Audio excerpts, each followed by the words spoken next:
देखते हैं कौन कामयाब हुए, जो स्पिरिट को फॉलो करने वाले लोग हैं, जो आत्मा को फॉलो करने वाले लोग हैं।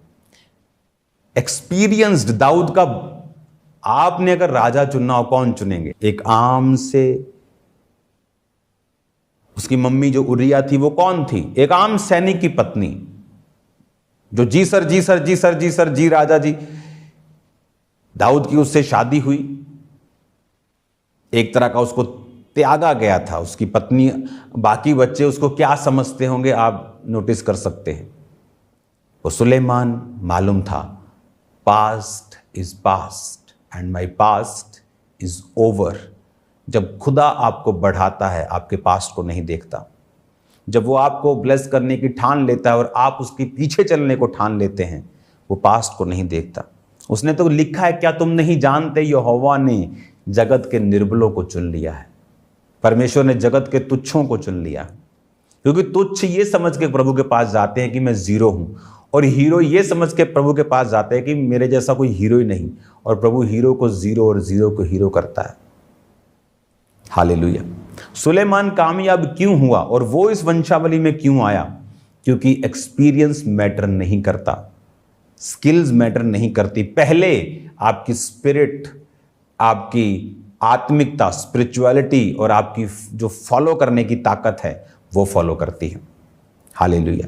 उसने दाऊद को उसकी टेस्टिमनी को फॉलो किया। दाऊद के बाकी भाई फेल हो गए थे, लेकिन दाऊद फेल नहीं हुआ। उसी तरह सुलेमान को मालूम था कि मैं फेल नहीं होऊंगा।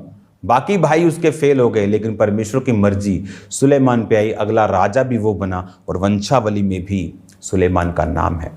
क्या आपका नाम जीसस क्राइस्ट की वंशावली में है? क्या जीसस क्राइस्ट आपको एक बेटे और बेटी के रूप में देखते हैं? क्या जब वो आपको देखते हैं, जीसस क्राइस्ट के मन में आपके लिए क्या आता है?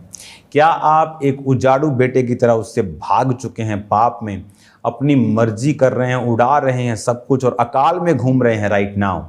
या आप एक ऐसे बेटे के समान हैं जो उसकी आज्ञाओं को मान रहे हैं, और खुदावंद कह रहा है, मेरे बेटे सब कुछ तुम्हारा है, जो कुछ तुम देख रहे हो इट्स योर्स, सब कुछ तुम्हारा है, तुम्हारे ही लिए मैंने पैदा किया और तुमने इसे अपनी आज्ञाकारिता से लिया है। हालेलुया। अगर आप इसमें देखें, यहूदा 3 आयत में, यहूदा और तमार से फिरिस और जोरा उत्पन्न हुए। इसमें एक बहुत बड़ी स्टोरी है। जो यहूदा था, उसके जो बाइबल कहती है वो संगति से निकल गया था।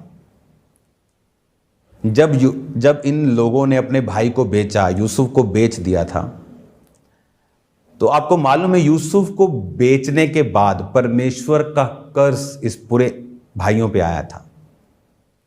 हर चीज बाइबल में मेंशन नहीं, आपको स्पिरिट से और आपको डीप स्टडीज से आपको फॉलो करना पड़ता है इसको। और क्या हुआ, इन भाइयों की एकजुटता थी। सब यूसुफ को सबने एक मन होके, अगर एकजुटता ना होती तो कुछ बोलते नहीं भाई उसको नहीं बेचना, नहीं मारना। एकजुटता थी, गड्ढे में गिराया, बेच दिया, आगे कर दिया। उसके बाद इनके घर में कर्ज आया और यहूदा अपने भाइयों से अलग हो गया। अगर आप पढ़ेंगे उत्पत्ति की पुस्तक को, अलग होकर वो अलग जगह रहने लगा। जब अलग जगह रहने लगा तो संगति नहीं थी, खुदा की संगति नहीं थी। अलग लड़की से शादी की जो परमेश्वर को नहीं जानती।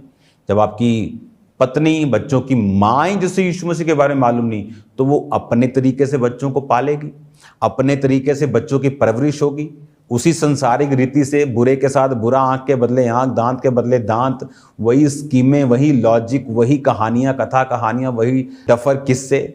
Life is a struggle. उस तरह से बच्चों को पैदा किया। हुआ क्या, बाइबल कहती जब इसका बच्चा पैदा हुआ इसकी पत्नी से, तो वो यहोवा के लेखे में दुष्ट ठहरा और वो मर गया।